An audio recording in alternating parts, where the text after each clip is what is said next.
sickle.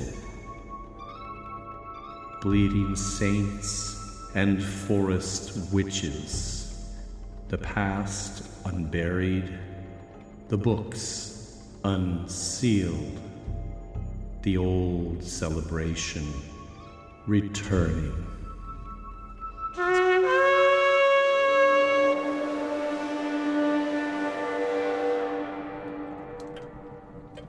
Hello and welcome to my study. Please come in and have a seat.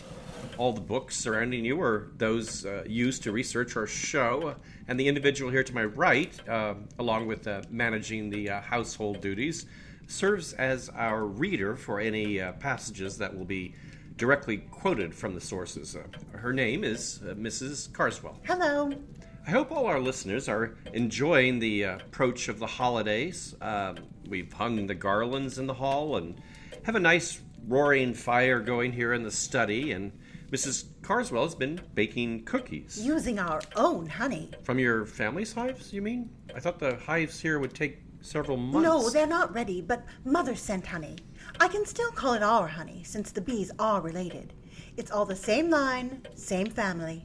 Well, they're excellent cookies, and I'm sure the honey that was used served the recipe quite well. The recipe was from Mr. Ridenauer, medieval German Lebkuchen. Well, early modern, actually. The cookbook's from 1553. It's Das Kochbuch der Sabine Welserin. It's the basis of the famous Nuremberg Lebkuchen. You know, the forest around Nuremberg was once called the Bee Garden of the Holy Roman Empire. I thought with the emphasis on honey that... Yes, it used plenty of honey, but it was an odd way to make them. It did call for some guessing when it came to the measures, but I think they turned out well. People enjoyed them, for the most part. I thought they were quite tasty. And they disappeared quickly enough. People took them. So we chose to publicly distribute the cookies we're talking about, since we didn't give away the gift baskets this year. Not after what happened to my brother. The assault. Yes, we avoided that homeless encampment, and instead Mrs. Carswell suggested we distribute cookies around the neighborhood. Didn't you make several dozen cookies? I mean, they disappeared in an afternoon. That must have been fairly well received. People didn't know what they were, and when I told them they were medieval... Early modern. Well, not everyone is interested in eating cookies out of history. Well, it's the first time we've tried this. They probably didn't really know what to make of it. I mean, maybe they were confused by how you were dressed. What do you mean? I don't know. You were wearing... Your Santa suit didn't fit me. I did the best I could. That's understandable, but perhaps all those ribbons and bows... Someone spit out their cookie, to tell the truth. Others made faces when they tried them. Well, their loss. But I'll tell you what they were eager for. They had lots of questions about your house.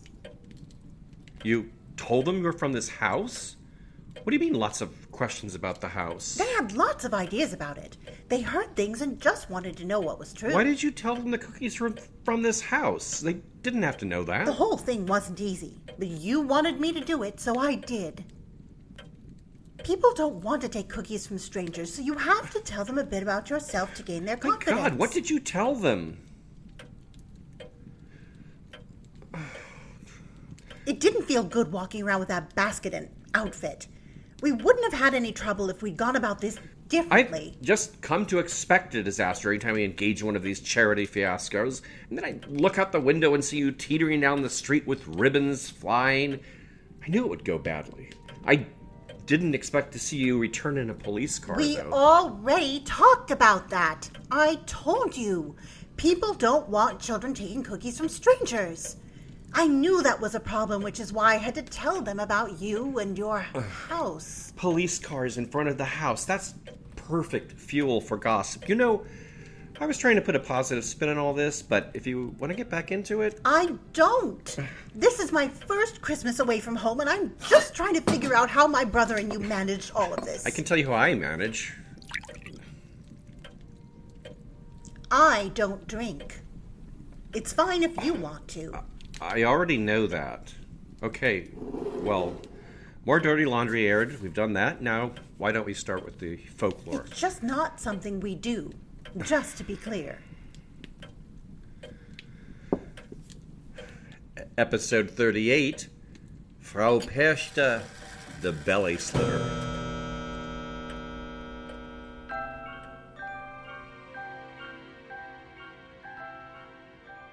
I am your host, Al Ridenour, and this show, Bone and Sickle, explores the intertwining of horror and folklore in a historical context. I started this show as a way to further explore this area of intersection after writing my book, The Krampus and the Old Dark Christmas, which we'll be pulling some material from in this episode tonight. Bone and Sickle only exists thanks to the generosity of our Patreon donors who receive a number of monthly rewards, including the aforementioned book, and I'll have more on Patreon at the end of the episode. And hope you might consider making a little holiday donation to the show as we help to make your Christmas season just a bit darker.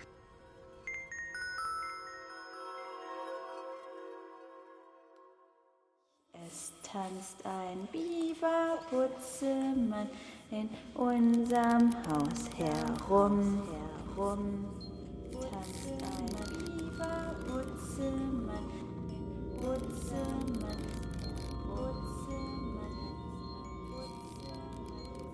This song, Es tanzt ein Biberputzemann, or A Boogeyman is Dancing, is a German children's song first mentioned in an 1808 collection of folk poems and songs called Des Knaben Wunderhorn, the boy's magic horn. It's still sung by school kids today as part of a circle game. Jakob Grimm mentions the song in the book we call Grimm's Fairy Tales, which also includes a section on common folkloric sayings and rhymes. In that passage, he mentions an older form of the game in which the player representing the Butzemann or boogeyman is wrapped in a white sheet and holds a broom in one hand. So, why a broom? Well, in that same paragraph, Grimm throws out some references to threatening, punishing characters of the Advent or pre-Christmas season, such as Knecht Ruprecht or the Krampus. So that broom, we can assume, is less about cleaning house and more about swatting children. You have to remember that the switches we think of as an old-fashioned instrument of discipline did double duty as, or were actually primarily used as small brooms, like the rustic fireplace whisks you might see today. Well, there's no hitting involved in the modern version of A Boogeyman is Dancing game, but the Butz part of the Butzenmann for boogeyman is believed to come from a Middle High German word meaning to beat. So he's the beating man. In that same paragraph where Grimm mentions this song, he gives us another saying of the Advent season used in Franconia and Swabia, with southern parts of Germany. Silence! Iron Bertha is coming. Meaning, of course, be quiet and probably be good, because it's the season when this menacing character comes for naughty, noisy kids.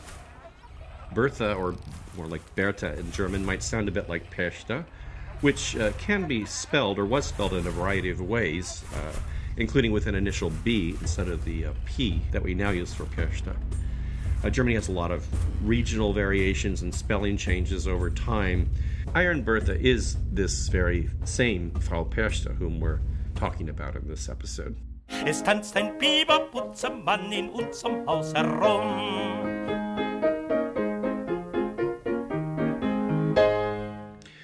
Which brings us to a woodcut from 1750, one I reproduced in my Krampus book. This is one of those broadsheets I've mentioned, something sold at fairs for a few pennies in the early days of printing. It was probably supposed to be something amusing for adults and perhaps terrifying for children. It depicts a crone-like character with a dripping, warty nose, who's carrying on her back a basket filled with screaming children, all girls it seems. She is standing before an open door of a house where more girls are screaming, and is holding a dangerous-looking pronged staff as well as a distaff, the stick used to hold fibers that will be spun into wool or flax on the spinning wheel. At the top of the page, the title identifies her as the Butzenpercht. So we have that Butz again, combined with Bercht, with the B, a form of Perchta. So the Perchte boogeyman, or woman in this case. At the bottom of the page is some rather delightful rhymed text in which the Butzenpercht boasts of the dreadful things she has in store for bad children. The text in German is all the more charming because it rhymes, but here's an unrhymed translation to give you the idea. So you shall not escape, my old broomstick, the whips and the rod with which I'll beat you till you're red with blood. Your hands and feet I'll bind you and throw you into the mire. Set fire to your braids and hair, scratch your face and cut your nose, and rough you up quite well. All your dolls I'll toss and burn, and shred your finest Sunday dress. The distaff I will fill so full of snot that it drips and runs. When I find you snoring late in bed, I'll reel your intestines out from your belly, and I'll fill the hole with wood shavings and tow. Tow, by the way, describes the waste fibers combed from flax before spinning. So this is one of the best and oldest representations of the Frau Perchta figure, at least in her punishing guise, one that evolved in tandem with the Krampus figure. So let's back up a bit and go over some of the basics of this character. First, her name. It comes from her association with Epiphany, January 6, or the last of the 12 days of Christmas, the haunted season we discussed last year in an episode by that name. Perchta is a corruption of the word Gebärta in the Old High German term for Epiphany, Gebärternacht, meaning the night of shining forth or manifestation. Epiphany, by the way, refers to the day on which the infant Christ was visited or discovered by the Magi. It's also the day Christ was said years later to have been baptized by St. John in the River Jordan and recognized in the process as God by the voice speaking from heaven. In either case, it was a day when Christ's nature was manifested, or the day he shone forth as in Gebärta. Now, it's also possible Perchta's name comes just from the word Gebärta alone, that is, without the reference to the night or the particular day. That would allow you to interpret her name as something like the Shining One.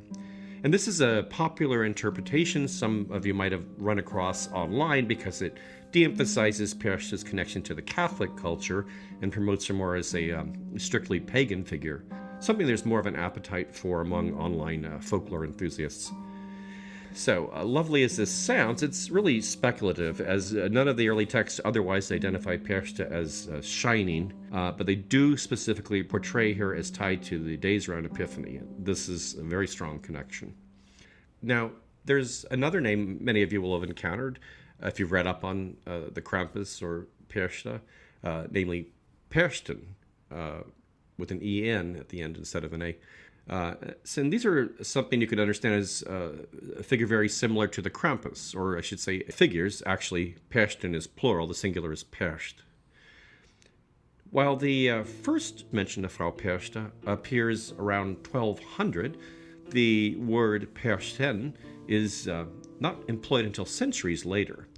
In 1468, there appears a reference to those who accompany Frau Perchta, her retinue, but they don't particularly resemble Perchten as we think of them today.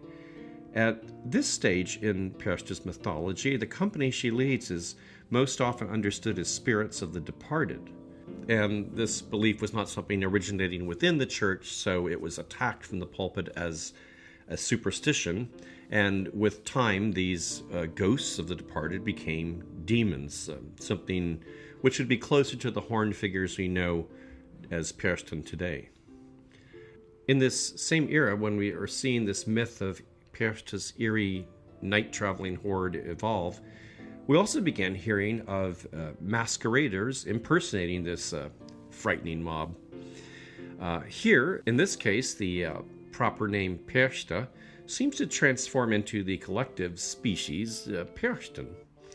Quite possibly the masker taking part in one of these early Perchten processions didn't see himself as a demonic male follower of Perchta, but as Perchta herself, or more accurately, as one of a multiplicity of female Perchtas. The tradition of men cross-dressing as female characters was, after all, part of folk theater and carnival traditions already present. The very first illustration we have of Perchta seems to show not the figure herself, but in fact a masker impersonating her. In a 1411 manuscript from the South Tyrolean poet Hans Vintler, Die Pluemen der Tugent, the flowers of virtue, various superstitions are derided, including a belief in Percht with the iron nose, who is pictured in the text. By the way, Percht's long nose is a characteristic feature, and like the Baba Yaga, this nose is often described as being made of iron.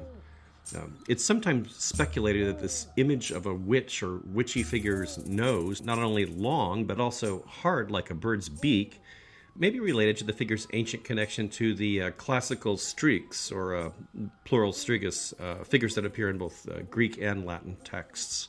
The streaks is a bird of ill omen, one often thought of as an owl, and one that visited humans at night to feed on blood and sometimes flesh.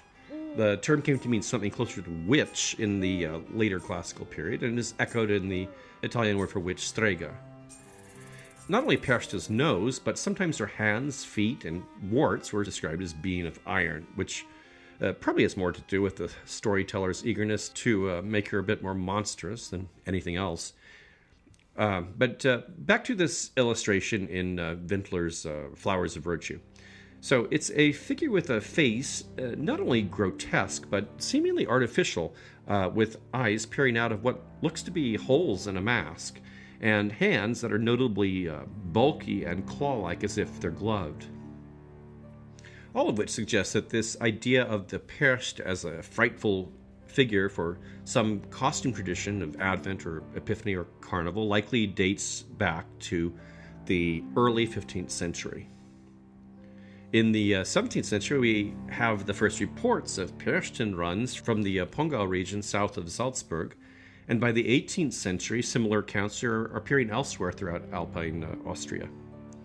A creature that we had recognized today as a Percht, or a Krampus for that matter, had taken shape by the 18th century.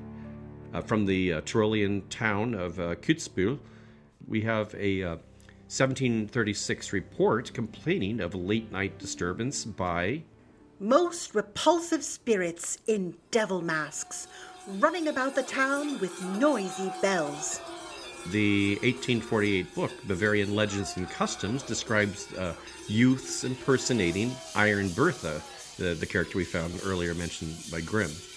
Disguised in cowhides and horns, she goes about town frightening certain children and rewarding others with apples, pears, and nuts. In the same volume, we hear from Oberhausen, Germany, where a Claes, or a Nicholas, and Percht were paired. The Percht here appears with wild hair, a soot-blackened face, and black rags. She's identified in this same text with the same name from our woodcut from 1750 as the Butzenpercht. While Nicholas is performing his usual gift-giving duties, the Butzenpercht attacked the ill-behaved, not only with switches, but also by smearing them with starch from a pot she carried for the purpose. Today, when you hear of Perchten running in a Perchtenlauf, you would think of figures more or less identical to the Krampus, as the creature has become more standardized, partly as a result of, or actually an imitation of, the Krampus and the Krampus runs as they experience this resurgence in the 20th and 21st century. Many people will tell you that the Percht differs from the Krampus by virtue of sporting more than two horns. But this actually doesn't really apply in certain regions with older Krampus traditions before this standardization. In those regions, the Krampus and the Percht can have actually any number of horns. So that's our look at Perchte and the Perchten in terms of traditions involving costumed figures processing through towns or from home to home, with one exception, which we'll get to in a bit. Now, onto the folklore itself, the stories told about the figure, when these can have very little to do with what's done by the Percht or Perchten as they're roaming about in costume. Central to Perchte's folkloric identity is her concern that certain household duties are correctly conducted and that domestic order is maintained. If you'll recall, in discussing the woodcut of the Butzenbercht, I mentioned her carrying a spinner's distaff. That would symbolize her particular dominion over spinning, particularly the spinning of flax, which was to be completed by Twelfth Night. Should Perchte find any unspun flax still on the distaff or about the house, it would be cut and tangled or otherwise ruined. Grimm mentions her burning the hands of lazy spinners, and the Austrian mythologist Lotte Motz goes further, stating that Perchte was said to wipe unspun flax left out on Twelfth Night with her excrement. She was very interested in having the home properly prepared for her visit, generally tidy with floors that were swept and scrubbed by the time she arrived on Twelfth Night.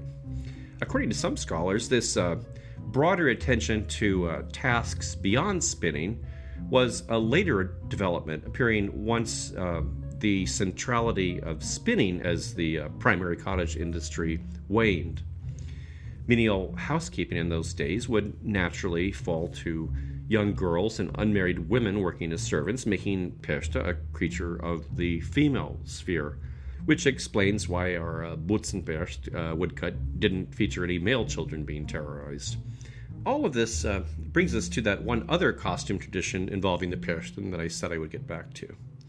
In the small town of Rauweiß, Austria, you'll find a bird-like creature called Schnabelpercht, who visits homes purportedly to inspect for tidiness in preparation for Epiphany, but all the while actually mischievously causes little accidents, knocking things over and sort of causing some of the same sort of chaos a visit by the Krampus would cause. Although played by males, these performers are cross-dressing as women, or bird women, I guess, wearing the grandmotherly kerchiefs and patched skirts and sweaters and some archaic straw slippers that are sometimes called witches' slippers in Austria. They enter in groups of 4 or 5 and make a droning, clucking sound along the way, which you can hear now.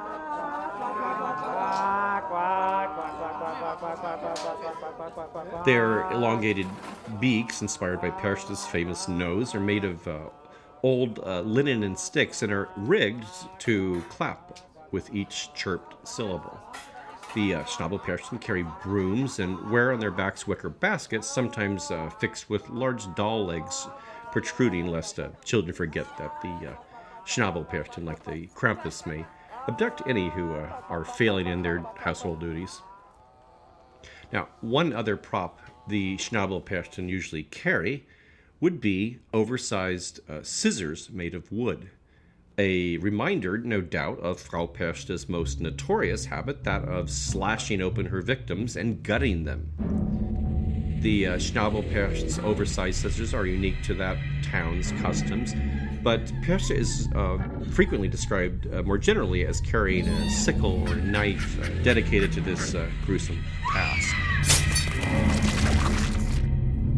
Straw and snow, dirt, pebbles, and assorted garbage like the tow or wood shavings mentioned in the Butzenbercht example. All of these were used by Perchte to stuff the gory cavity she carved open. She then finished up this bit of makeshift taxidermy by sewing the victim shut with a needle made of iron, or in more hyperbolic stories, an iron plowshare. Another punishment associated with Perchte was her tendency to stamp on those who offended her. In certain regions, it's not Perchta who appears as the one to frighten disobedient children on Twelfth Night, but it's the Stempe or the Trempe figures whose names come from the German words for stamp or trample. In a medieval poem quoted in Grimm's German mythology, a child is threatened with the Stempe's wrath should he fail to eat the dinner served him. The manuscript from which Grimm worked featured an addendum retitling the poem of Perchta with the long nose, confirming the identity of these two characters. Although undated, the poem was composed in Middle High German, which is spoken between 1050 and 1350, making this probably the earliest reference to a Perchta-like figure. Here's the verse, unrhymed, in translation from the English version of Grimm's German mythology, Deutsche Mythologie. Now mark aright what I tell you. After Christmas, the 12th day, after the Holy New Year's Day, God grant we prosper in it. When they had to the table brought all that they should eat, whatso the master would give, then spake he to his men, and to his own child said, Eat fast, hard tonight. I pray that the Stempe tread you not. The child then ate from fear. He said, Father, what is this that thou the Stempe callest? Tell me if thou knowest. The father said, This tell I thee. Thou mayest well believe me. There is a thing so gruesome done that I cannot tell it thee. For whoso forgets this, so that he eats not, or him it comes and treads him. One other reason Perchta was sometimes said to slit open bellies was that she did not approve of the foods that had made their way into those bellies. She had very fixed ideas about what food should be consumed on her special night. From place to place, her requirements varied, but included fried dumpling dishes, herring, eggs, and especially a milk porridge called Perchtenmilch, alternatively called Zampermilch, which comes from the other name for the character. Families would be expected to eat their fill of these designated foods, but to reserve some uneaten portion for Perchta and her very hungry retinue, that is the Perchten. Saved portions of this ritual meal would either be left on a specially prepared Perchten tish, the Perchten table, or fed to the farm animals to bless them with good health and fertility. For the convenience of Perchta and her companions, the offering might be left outside under a tree, or high in the branches or on a rooftop, where it was imagined these invisible night-flying spirits would easily access it. Costumed Perchten would also visit homes and expect food in exchange for, quote, bringing good luck. Their requests would be a mix of threats and begging, as with old trick-or-treaters in Halloween's rowdier days. And while we're on the subject of food, Perchta, like the Krampus, was sometimes said to abduct and eat children. And one of the rhymes used to sort of shake down these householders that would be visited by these costumed characters was Kinder or Speck, derweil geh ich nicht weg, which means Children or bacon, or I won't go away. Feeding Perchta greasy foods could also save you from her iron grip, as it was said she must remove her iron glove in order to eat such things. Grimm, in his Deutsche Mythologie, records another reason for these greasy foods. Greasy cakes are baked that day, and the workmen say you must grease your stomach well with them, so that Dame Perchta's knife may glance off. Porridge left overnight for Perchta and her entourage, even if apparently untouched, was said to have been miraculously drained, and even more miraculously refilled to the same level. How the bowl was found the next day could also serve as an oracle for the coming year, as in this account from Hofstadt and Grunau, Austria, published in 1900. One should leave half of the milk porridge, and leave the spoon stuck in it or lying on the edge of the bowl, so that both ends hang free. Then, around midnight, Perchta with her host of children who have died unbaptized will come to eat the porridge. And if you hear their slurping, you know the house is blessed for the entire year. The following morning, if the spoon you left is moved, you have misfortunes to fear in the coming year. If your spoon has fallen into the bowl, the next year will bring your death. Now, I often mention early milestones in development of this mythology, as I do with the Krampus, because I've heard many claims of these traditions reaching to the Iron Age and so forth, which are misleading. But we do have a mention of Perchte, which is probably the very earliest, in a tract entitled The Mirror of Conscience, which describes the custom of leaving this food offering for Perchte, condemning those who, on this night of Epiphany, leave food and drink upon their table, so that all shall smile upon them over the coming year, and good luck will grace them in all things. Therefore, also sinning, are they who offer food to Perchte. And again, in 1468, in the Bavarian Thesaurus Pauperum, we find a condemnation of the idolatrous superstition of those who left food and drink at night in open view for Abundia and Satya, or as the people said, Frau Perchta and her retinue, hoping thereby to gain abundance and riches. The idea of ghostly beings consuming food left out is also found further west in Switzerland. There, the folkloric cousins to Perchte's company were known as the Blessed Ones, or the Seligen Leute. In an account written around 1600 by Renward Susat, a city clerk of Lucerne, they are described as the souls of people who died in violent or premature deaths, who must wander the earth until the day that fate has fixed for their passing. These folk are friendly and kind, and enter the homes of those who speak well of them at night, cook, eat, and then leave again. But the amount of food does not diminish. Elsewhere, Susat quotes a peasant woman speaking of the Blessed Ones, as she makes clear that these spirits share Perchte's concern for domestic order. Susat writes, she says that these folk that roam the night become irritated when the kitchen has been left untidy. All of this talk of leaving food out for the mysterious night visitor of the season always reminds me of modern American food offerings left out on Christmas Eve, and makes you wonder. Let's make cookies for Santa Claus. He's coming soon. Don't forget the Nestle Toll House morsels.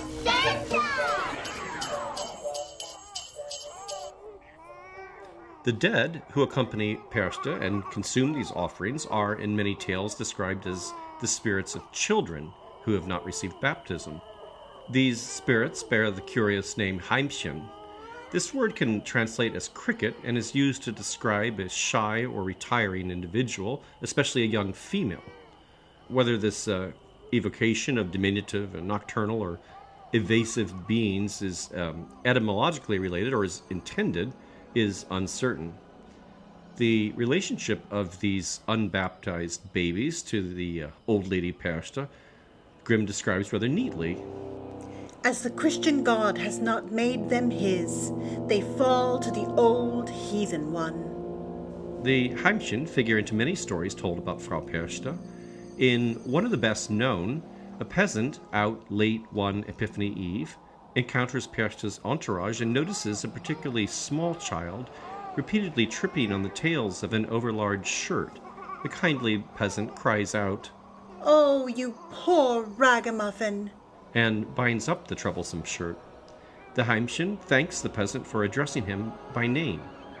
In calling the child ragamuffin, the stranger has christened the child with a sort of name, a de facto baptism that frees his soul from nocturnal wandering. Here's another story of Perchte and the Heimchen from Grimm's Deutsche Mythologie. On Perchte's Eve, the ferryman at Allstar village received notice to be ready late in the night, and when he came to Zala bank, his eyes beheld a tall, stately dame surrounded by weeping children and demanding to be ferried over. She stepped onto the craft. The little ones dragged a plow and a number of other tools in, loudly lamenting that they had to leave their lovely region. Arriving at the other side, Perchta bade the boatman cross once more and fetch the Heimchen that had been left behind, which, under compulsion, he did. She, in the meantime, had been mending the plough. She pointed to the wood chips and said to the ferryman, "There, take that to reward thy trouble." Grumbling, he pocketed 3 of the wood chips, and at home flung them onto the window shelf, and himself, ill at ease, onto the bed. In the morning, 3 gold pieces lay where he had thrown the chips. And one more tale of Perchte and the Heimchen from Grimm's collection. A young woman had lost her only child. She wept continually and could not be comforted. She ran out to the graveyard every night and wailed so that the stones might have pitied her. The night before 12th day, she saw Perchte sweep past not far off. Behind all the other children, she noticed a little one with its shirt soaked quite through, carrying a jug of water in its hand, and so weary that it could not keep up with the rest. It stood still in trouble before a fence, over which Perchte strode, and the children scrambled. At that moment, the mother recognized her own child, came running up and lifted it over the fence. While she had it in her arms, the child spoke. "Oh, how warm a mother's hands are! But do not cry so much, else you cry my jug too full and heavy, see. I have already spilt it all over my shirt." From that night, the mother ceased to weep. Other folklore of the Heimchen have them visibly manifested as will-o'-the-wisps, the ghost lights which appear particularly over swamps and are said to lure wanderers from footpaths. Usually consisting of unbaptized innocents, the company of Perchte may include others somehow misplaced by fate. In particular, those who have died before their time, destined to wander until their appointed hour. These wards of Perchte, who failed to attain their allotted days, were later joined by others the Church found somehow worthy of neither heaven nor hell. These lost souls included suicides, those slain by arms, and, later, witches and wizards. The ghostly followers of Perchte over time therefore came to be regarded as no longer merely eerie, but increasingly malevolent.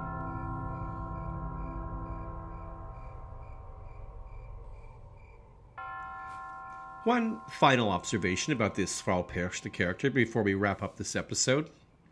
If you'll recall, Perchta in certain areas goes by the name Stempe, as she's known for stamping on naughty children. So this vengeful foot she seems to possess has led to her being described as having large feet, or more often, a single large foot. Grimm suggests this may recall Perchta's relationship to spinning and the heavy foot of the spinner constantly upon the treadle. He also explains the mismatched foot as an archetypal signifier of a supernatural being, as with the devil's cloven hooves or single hoof. This physical marker seems to have been transferred to the Krampus as well, and is particularly prevalent in those 19th and early 20th century Krampus postcards, showing the creature with one human foot and one hoof. Grimm also points out that Perchta has been conflated with the 8th century Frankish queen Berchta of Lohm, the mother of Charlemagne, known as Bertha Broadfoot, thanks to Adné Leroy's 13th century poem Bertha's Grand Pied, or Bertha with large foot. Oddly, Leroy does not make clear the significance of the large foot, which he also refers to as a goose foot. From this evolved a French fairy figure, Queen Pied d'Oie, or Goosefoot. Like Perchta, she's associated with spinning. Pied d'Oie is often presented as telling stories while she spins, thereby also relating her, and by extension Frau Perchta, to dear old Mother Goose. Oh, I'm Mother Goose, and I'm here to say so. I'm Mother Goose. There was an old woman tossed in a basket. Mother Goose, old Mother Goose. Mother Goose had a house, was built in the woods. Mother Goose is going to read us a story. Mother Goose had a house, was built. She carried a broom.